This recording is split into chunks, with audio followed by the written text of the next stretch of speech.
And here is a senator complaining when one day I will tell you that the her driver herself, who was her lover, was the one also collecting money for her during the campaign. I'm willing to resign. I'm willing to be shot in front of the president. Kung may tunay, I just have to qualify. Tunay, totoo, na ebidensya. Hindi coerced, hindi manufactured, hindi fabricated, hindi invento. I'm not sure whether it's 3 weeks ago or 4 weeks ago, nakatanggap po ako sa kanya ng tawag at nagpapatulong, nagpapanik po siya. Halos mangyak-ngiyak nga po at sinasabi nga daw po niya na hindi na daw po siya nakakauwi sa kanilang lugar, sa kanilang bahay dahil may mga naghahunting daw po sa kanya. Ang sabi niya, meron daw ho siyang mga kakilalang mga pulis local sa kanila na winarningan na nga daw na laylo ka, meron mga naghahunting sa iyo. Either i-raid ka sa bahay mo at papalabasin na meron kang mga armas, papalabasin na nanlaban ka at baka patayin ka o dudukutin ka kasi balak nila na gawin kang witness or state witness laban sa dati mong boss na si Senator De Lima. So naniwala naman po siya kasi meron nga daw po siya mga naobserbahan na mga suspicious na mga umaali-aligi doon sa kanilang neighborhood. So, nagtatago ho siya hanggang ngayon. Hindi ko pa ho siya uli nakakausap, although may nagparating po sa akin kahapon hanggang kagabi na talagang delikado na po siya kung saan man kinalalagyan niya ngayon. Na nagpapa-SOS na nga po kung pwede nga daw ho tulungan ko siya dahil sobra na ang pangamba niya, wala na nga daw ho siyang makain. Kasi hindi nga daw ho siya makapunta rin, sinusubukan daw niyang puntahan sa mga bahay ng kapatid niya o sa kaibigan niya, pero wala daw nag-aano sa kanya kasi mga takot din. Kaya napipilitan na pinaparating sa akin ang kanyang sitwasyon. Gusto ko pong malaman niyo rin, ayaw ko pa sana ho talagang mga sabihin ito.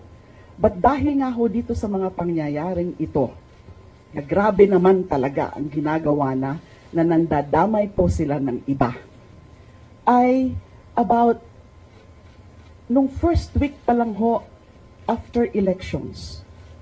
So that's about May. Meron na ho sa akin mga nagsasabi na I consider credible sources na meron daw ho na mga umiikot-ikot sa Bilibid. Nung panahon na yon, as I said, first week after the elections, na ang ginagawa daw ho ay naghahanap ng mga posible na mga pwedeng magtestigo laban sa akin. In other words, they were trying to access certain convicts na ang pakay daw ay ituro ako na ako ay isang cuddler, ako ay isang protektor, na ako ay nakikinabang sa droga nila, na ako ay tinulungan nila nung eleksyon through campaign funds and words to that effect. Na nabanggit din nga ho yan, napapalabasin nga daw ho na si Ronnie ay parang nag-serve as bagman. Yan po ang impormasyon na nakuha ko at that point. Pero sinundan ho ng another information also about that time na wag kayong mag-alala kasi mukha namang walang takers. In other words, wala naman na kumakagat dyan sa ano nila na parang papaypirmahin ata ng kung ano-ano ng mga statements, sworn statements na i-implicate nga po ako.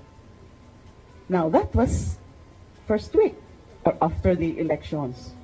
Now, and then, Nasundan na rin po yan ng mga ganyang mga impormasyon na siguro ho, hindi po ako magtataka kung at this point, meron na po sila nakuha na mga posible na ganon ang mga sasabihin na mga perjured witnesses na posibleng mga convicts. Winawarningan na po ako tungkol dito. Ayaw ko lang ho talagang maniwala. Kasi ang ano ko nga ho, anuman ang kasalanan ko sa Pangulo, iniisip ko po na hindi naman siguro siya hahantong sa punto na ito na lantaran o diretso o talagang out and out na sisiraan out and out to destroy me. Tingnan niyo ho ang kanyang mga asal ngayon. Yung kanyang mga comments na hindi ko alam kung biro yung tinatawag na killing me softly na yan. Doon ako nagtataka. Bakit ho ganon? And gusto ko na rin nung idagdag. Dahil the same people who told me about that information na may umiikot doon sa bilibid para lang ako idiin, para lang ako ituro, are also telling me na umpisa lang yan, Senator. Ang impormasyon po na nakarating sa akin from these same sources is kinakalkal din daw po nila ang mga buhay ng ilan pang mga tao na alam nila na malapit sa akin either on a personal or professional level. In other words, dati rin na mga nagtrabaho sa akin, katulad ni Ronnie, o kaya yung mga dating USEC o mga dating heads of attached agencies of DOJ na who are perceived to be close to me. Whether or not they are really close to me is another matter. They are perceived to be close to me because ako ang nag-nominate sa kanila para ma-appoint sila sa mga pwesto na yan nung ako ay DOJ Secretary. Ganun daw po ang ginagawa ngayon kasi yun nga daw po ang mga isusunod.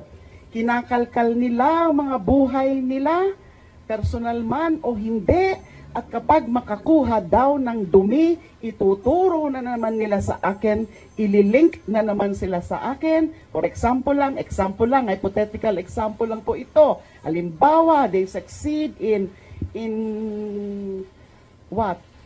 digging some dirt sa buhay ng tao na yan, sasabihin na naman nila na kinabang na naman si Senator De Lima.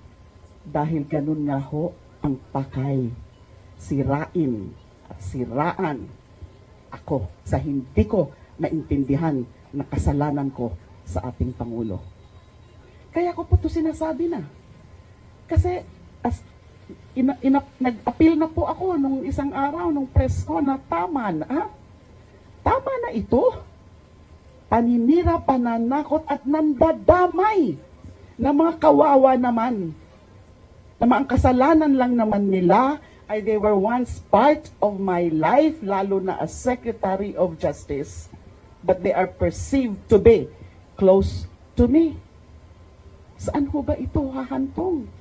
Alam niyo po, mahal na Pangulo, alam niyo po, dyan, so, kung ipipilit niyo po yan akusasyon ninyo na ako'y nakinabang sa droga dahil cuddler ako o protector ako o dahil nakatanggap ako sa kanila, whether in the form of campaign funds or whatever, alam niyo po, mapapahiya kayo dyan.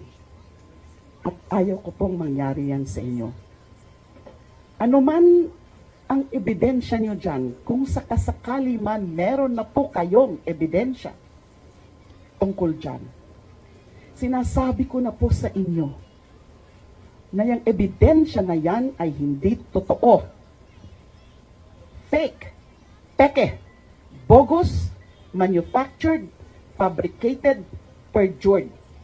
Ano mang dahilan na nakakumbinsi yung mga operator nyo, kumbinsi ang sino man ng mga affiance na yan na magsisinungaling hinggil sa punto na yan. I'm telling you, Mr. President, ayaw ko po na mapahiya kayo. Maybe not now, but perhaps later.